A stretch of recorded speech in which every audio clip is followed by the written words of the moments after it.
Welcome to the VE-Cast, a Vendux podcast titled The Next Stage CEO. Today I'm joined by Arnaud Saint-Paul.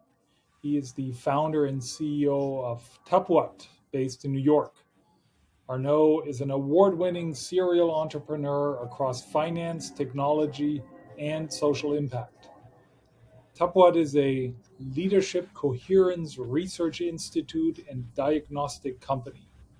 They developed validated measurement tools that help executive coaches and organizations make inner alignment visible, measurable, and deployable at scale. He's also an author and the founder of the Give Nation Philanthropy Initiative. Arnaud, welcome to the VE-Cast. Thank you, Henning. Thank you for an amazing presentation or introduction. Wonderful to have you here. Obviously, we both are slightly accented, so people can tell that we both have European roots. You first built a career in finance and technology before turning to leadership development. What made you launch Tapuat? Well, actually, it's probably the other way around in some ways. I started the inner development journey when I was 13. So let's say that my teenage years were a lot about that kind of questions. How to lead one's life through one's heart, for instance, how to handle one's mind. And then I came into finance and then technology and looking to experience to the best of my ability what it meant in real life in a pragmatic and practical way, how to lead from one's heart with all the failures and successes that goes along with it, because I was really discovering what it meant for reals. And it's only about 10 years ago that I had enough maturity, I guess, to start sharing it with other people and sharing the methodologies that I had created throughout the last 40 years. And that would enable me to start Tapuat, first with CEOs one-on-one and seeing the results it was bringing to their companies, meaning in terms of growth, in terms of ease of handling the CEO's mission, right? Which is not necessarily very much easy, because more often than not, what we tend to do as entrepreneurs or as CEOs is facing ourselves throughout the different challenges that we are meeting every single day. And then with that came Tapuat, all of the framework that we are building around coherence, because we know for a fact, not only do we know intuitively speaking that coherence leads to performance and impact, we actually know it in statistics, in different studies that have been made in sports, in business, that this is the case. And so we're now instrumenting that. Not only are we able to measure where we are in terms of individual or team coherence, but also what actions to take to improve such coherence. So really mapping out the world of business from a coherence viewpoint, coherence and impact viewpoint. Yeah. Take us back to that first year after you launched Tapuat and built this business. How did you get to first clients? What did the first program look like or service look like that you offered? First hires? Well, the first was really, it was friends that were hearing about the methodology and wanted to test it out for themselves. Today, I have even their sons now working with the methodology, and so it really impacted their life so much. Then I started to reach out to more people, to more CEOs, and so word of mouth and all that, and then after a few years, I dared to think about can I bring that to groups and teams.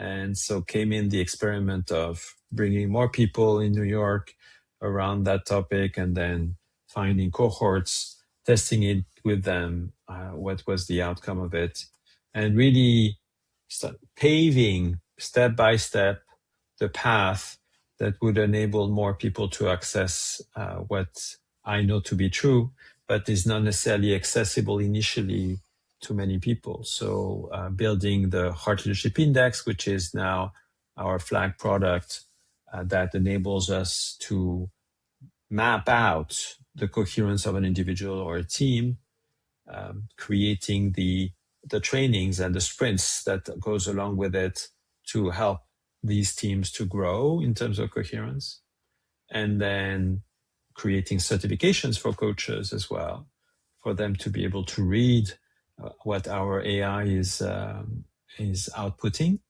and therefore use in their practice these tools so that it helps them to deliver more results to their clients. Mm-hmm. Especially at the beginning when you relied on word of mouth, it's important to show results, right? So what does a typical before and after look like for a client? What changes do they experience? I mean, the changes can be in so many different paths, right? So it's a bit difficult to answer that question. What we know in general is that one, you will experience more growth, and two, it will be easier. Mm-hmm. Meaning the experience of it will be easier. So these are general things, right? But let's say that a team or an individual comes with, so we have this 7-dimension matrix that describes the coherence field. So sometimes we have a coherence field that is a bit tweaked, right? Its shape is not round. It's like there's a peak somewhere. Maybe it's in purpose or something. And so what we will see for the next measurement is where the coherence field becomes more round than before, when it was spiked earlier, which translates into that growth and that ease that I was mentioning earlier. Mm-hmm. Now, obviously, each person, each team, each organization is unique. So I cannot really say, very specifically how it would be unless they are coming to us, and then we measure, and then we work together. Yeah. But obviously they feel a need to bring you in and work with you. So they must, at the very least, feel that something is wrong. And a good outcome is that wrong is fixed afterwards. So that's one track. Mm-hmm. Another one is we want to get better, mm-hmm. And for whatever reason, we know we haven't tapped all our capacity. Help us to figure this one out. When we are talking about team sports, well, they, NBA or etc., they want to get better, to score better, and so on.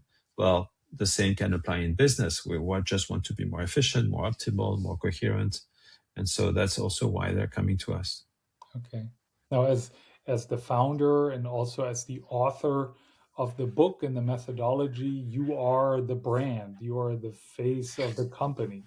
So I am a bit for the moment. Did you handle letting others, carry this and teach the methodology? With joy. I mean, it's because the way I see it and the methodology that I have put together and in practice is more a series of statements and understandings of what it means to be a human being, period, in different contexts, right?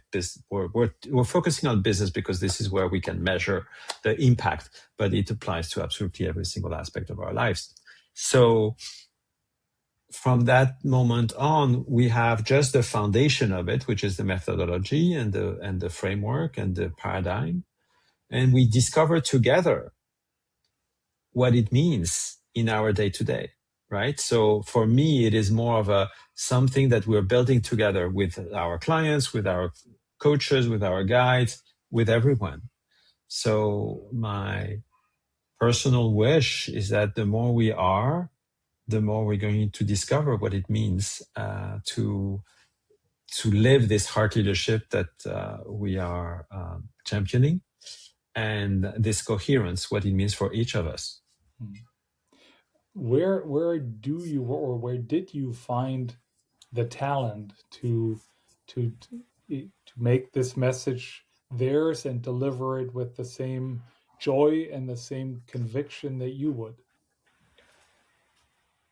Oh, that's a very good question. At the moment, I would say I've been trusting Coherence to serve me with the right people. And also, there is a self-selection. The people that are not really ready tend to fall off and not continue. And therefore, it's really natural, organic when it happens, as it happens. Can you think of something that has worked really well for you in scaling the business, and also of something that you had to kill off because it didn't work at all? Well, give me a few years and I can answer that question. The one thing that I had to realize, and I think I still haven't realized it fully, is that in our case, right, because we're all about coherence, and so what I have realized in our business, in our case, is that even if I want to scale something, until there is full alignment and coherence behind it, nothing will happen. So, intentional, forceful scaling cannot work in our case. That doesn't mean that it doesn't work in general, but it cannot work in our case. And so we have to be very, very careful and intent on, and maybe it's the case for other people that are listening here, being intent on listening very deeply if it is really the right moment to scale and the right angle in the scaling, right? Because maybe we're spending a lot of energy for an outcome that we're not ready for it yet. So maybe related to your question, that can be interesting. Yeah. Where do you see the bottlenecks for growth? It's me, clearly. So you need to clone yourself a few times. I need to clone myself. I need to release some resistances that I have for growth, because I believe we all have some. I mean, there are some exceptions, obviously. The business stars of the world. We don't. These ones do not have that challenge, but most of us have. And so, and as you very well said, one's time and capacity also is a bottleneck itself. Now we have AI, so that helps a lot on certain fronts, but it doesn't solve the whole equation for sure. And that's as we gather more resources, then automatically that will bring more and more ease on these fronts. The way that I look at your business is you sit at this intersection of coaching, science, and technology, these three components. That's a fair assessment.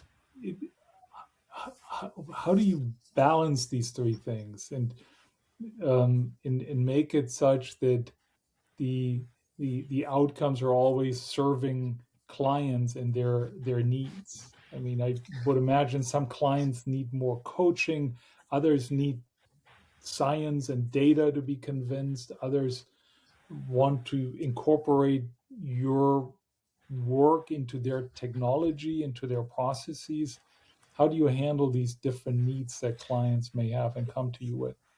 It has been a patient work to put together a system that is sturdy enough to attend to the different type of needs that you just described. In other words, it's not a linear system. We cannot have a linear system. It has to be coherent again, but in such a way that many different actors can come in and bring their value, so that this is something that can be accepted and embraced by many, many, many people. a bit like AI. AI is one tool. These labs have created these amazing technologies, but then all of a sudden you've got consultants and marketeers and whomever that are bringing their value and to bring it to another level. Same with any technology, and we're on that same path. Yeah. I hope your answer to the next question is not ask me in a few years, because I'm really curious. You've been doing this for a while now. You have embarked on a growth journey. You have changed it, as you said, from coaching individual CEOs to doing cohorts and company-wide sessions. If you could redo one decision along that growth path, which one would it be? Can I answer in a few years? No, the huh. One decision. So I was going to say not to be too impatient with myself, but that's not a decision. So I'm going to go back. And what decision? I wish I had more clarity since the beginning, or in the process, so that it could go a little bit faster. But that's not a decision. What decision could I have made? Yeah, maybe. I don't know. I don't know. I do not know, because I'm looking at the process that has led me to where we are today. And, this idea, or what the AI platform we have today, was not foreseen 10 years ago. At first, I started with just the coaching or the one-on-one. Then a few years later came about the group, right? And for that, I had to build the HNI as it stands. But first, it was kind of a stupid assessment, and then it became an AI platform. So I've been really pushed by the coherence of the project. Mm. And always being validated by what was happening, with the different partners, whether they are clients or partners around us. So it hasn't been like a vision and we go for it. I mean, there is a core vision, but not like a tech project where you're going to build this and so on and so forth. So okay. I couldn't say that there is a decision that needs to be changed, really.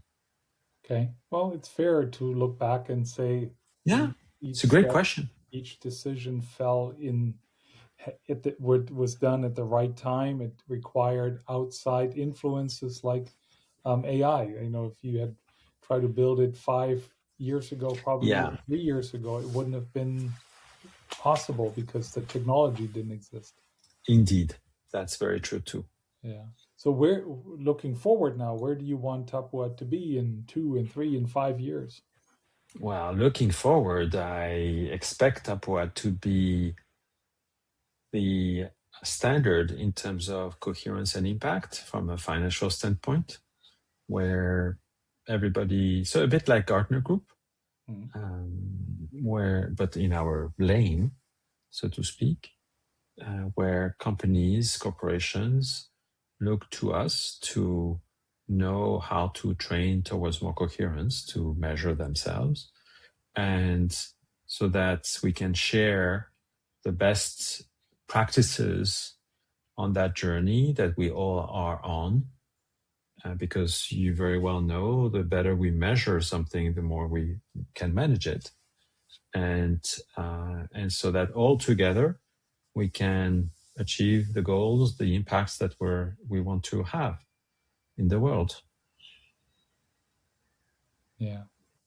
Arnaud, thank you. I appreciate your story and the decisions you took and the journey you took to build a purpose-driven company, and doing it yourself, building that system, and then over time bringing in others who help you along the way. Where should listeners go if they want to learn more about you or Tapuat? Very simple, tapuat.com. tapuat.com. Exactly. I was going to ask for the spelling. TAPUAT. Yeah, and specifically there is the heart leadership index that you can take for free on the website, and it's tapuat.com/defrag for defragmentation. And you can try it out there. Okay, wonderful. Well, thank you for being our guest on the V-Cast. The next Thank stage. you.